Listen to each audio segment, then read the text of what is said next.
A very warm welcome to everyone. Today, We Music Net Gurukul breaks down the musical concept and musical theories to help you crack the UGC NET exam confidently.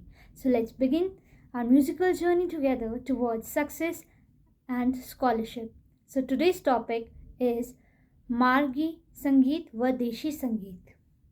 मार्गी संगीत व देशी संगीत गीत स्वरों का वह समुदाय जिससे मन को रंजन पैदा हो गीत कहलाता है। गीत के भेद।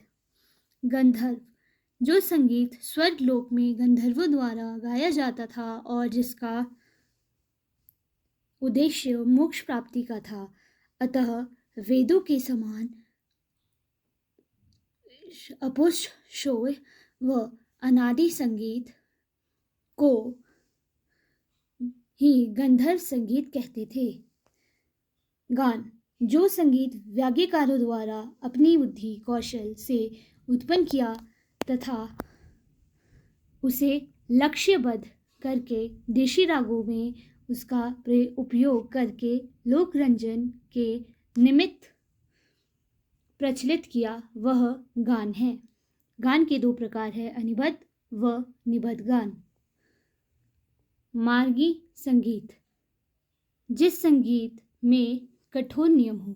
यह संगीत ब्रह्मा जी के बाद भरत ने प्रयोग किया है, वह मार्गी संगीत है। इसमें कठोर सांस्कृतिक व धार्मिक नियमों का पालन करना पड़ता है।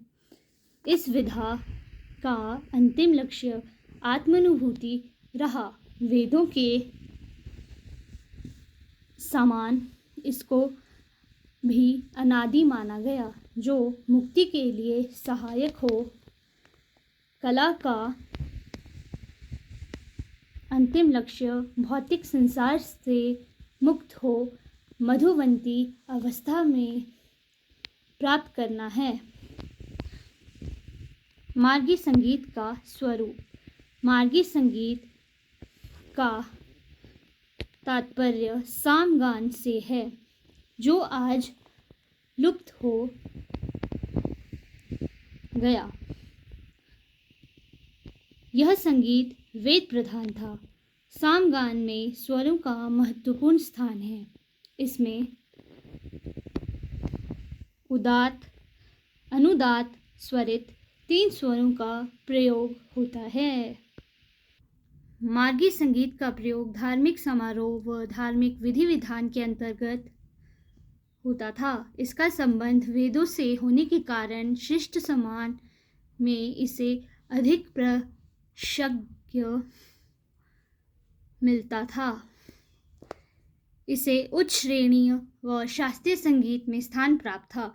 इसमें नियमों का अनुशासन था।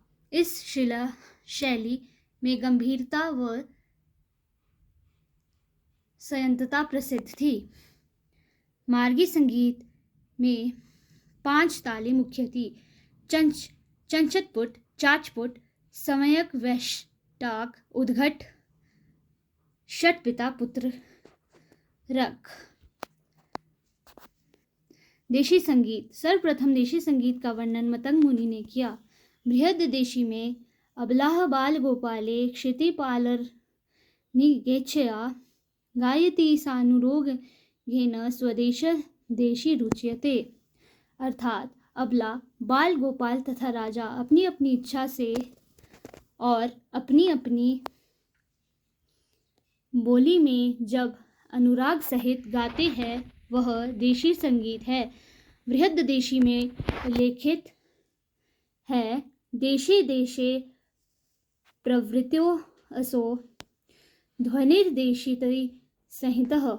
अर्थात देश देश में ध्वनि की यह प्रवृत्ति है, जिस कारण यह देशी संज्ञा उपलब्ध है। साधारण शब्दों में हम यह कह सकते हैं कि देश देश की रुचि के अनुसार हृदय को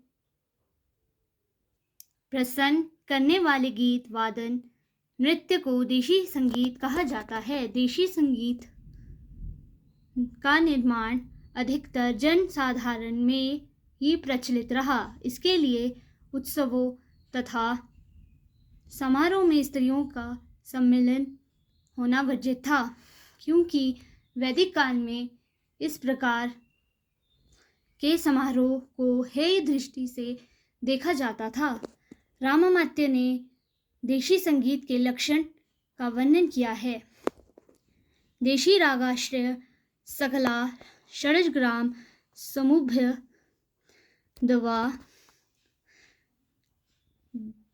ग्रह अंश न्यास मंत्राधि षाड्वोव पूर्णाका, अर्थात सभी देशी संगीत की उत्पत्ति षड्ग्राम से होती है और ग्रह अंश न्यास आदि इसके लक्षण हैं। देशी संगीत का समावेश लौकिक संगीत से माना गया है, जिसका प्रयोग लौकिक समारोह में होता था। इसका उद्देश्य लोगों को मनोरंजन करना था। शास्त्रों के अनुसार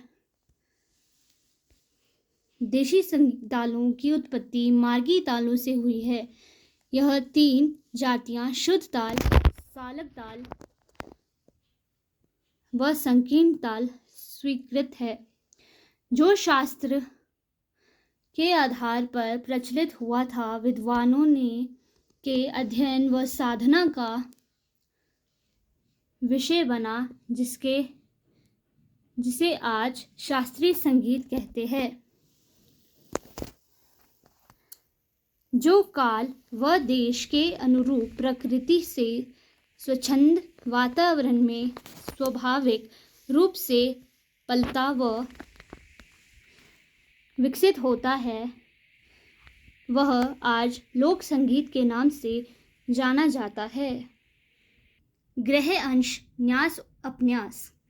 ग्रह स्वर, किसी भी गीत के आरंभ में जो स्वर स्थापित किया जाए वह ग्रह स्वर होता है। अंश स्वर, जब गायक किसी भी स्वर का प्रयोग बार बार करता है तो वह स्वर अंश स्वर कहलाता है। न्यास स्वर, किसी भी गीत की समाप्ति जिस स्वर पर हो उसे न्यास स्वर कहते हैं। अपन्यास स्वर, जो गीत को विरादी तथा गीत के खंडों की समाप्ति का आधार होता है। जिस स्वर पर विशिष्ट स्वर रचना या जाति के मध्य भाग समाप्त होता है वह अपन्यास स्वर कहलाते हैं। Hope you liked today's session. Stay tuned and subscribe to the channel.